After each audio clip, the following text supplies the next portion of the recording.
राधा स्वामी। राधा स्वामी दयाल की दया, राधा स्वामी सहाय। वर्णात्मक और धनात्मक नाम।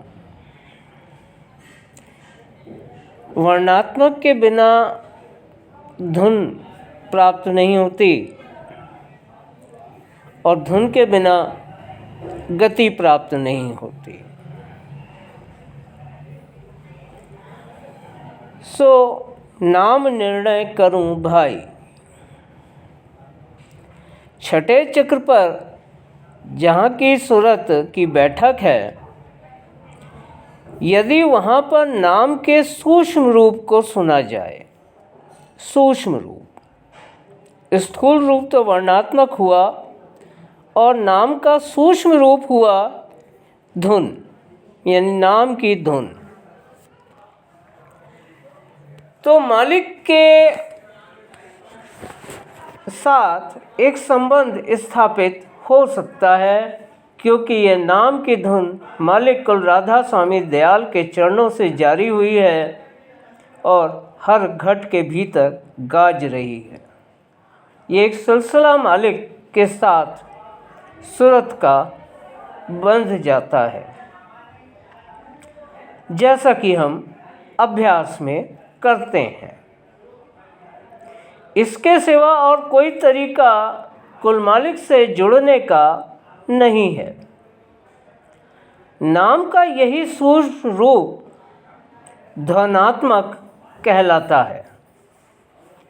जैसे किसी बाजे में, जैसे सितार, वीणा वगैरह होता है, सारंगी होती है, ऐसे ही किसी बाजे में दो तार बंधे हैं। एक तार तो खूब कसा हुआ है और उसमें से बहुत अच्छा सुर निकल रहा है, पर दूसरा तार सुर नहीं देता क्योंकि वो ढीला है। तब उस ढीले तार की जो खूंटी है, जो पेंच है, उसको धीरे धीरे लगातार ऐंठते जाते हैं, यानी कसते जाते हैं। इस तरह कसते कसते वह भी तार जो है वो तन जाता है और सुर में सध जाता है। इस तरह दोनों ही तार एक सुर में सध जाते हैं और एक सा सुर पैदा होने लगता है। बल्कि अगर एक को छोड़ भी दिया जाए तार को, तो दूसरा सुर को साधे रहता है।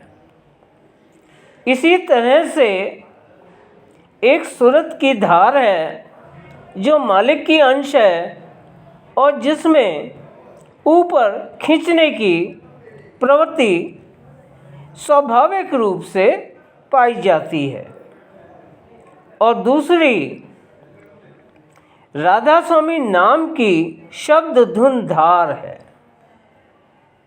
सूरत की धार जो कि जगत में ढीली हो गई है, बंधनों में बंध गई है, फंस गई है, मन के बहकावे में इधर से उधर डोल रही है, हिल रही है, और एक राधा स्वामी नाम की शब्द धुन धार है जो हर घट भीतर गाज रही है।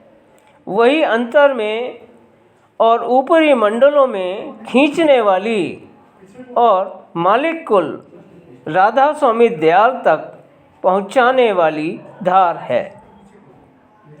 अगर छठे चक्र या कि तीसरे तिल पर दोनों एक सुर या ट्यून्ड हो जाएं, तो फिर धूर्धाम तक उसके आश्रय पहुंचा जा सकता है।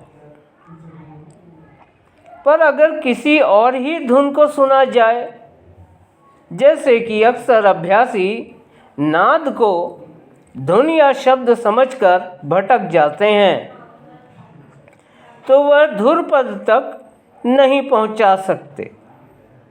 उनका तार बीच में ही टूट या छूट जाएगा, क्योंकि नाद ब्रह्म पद से आगे नहीं है।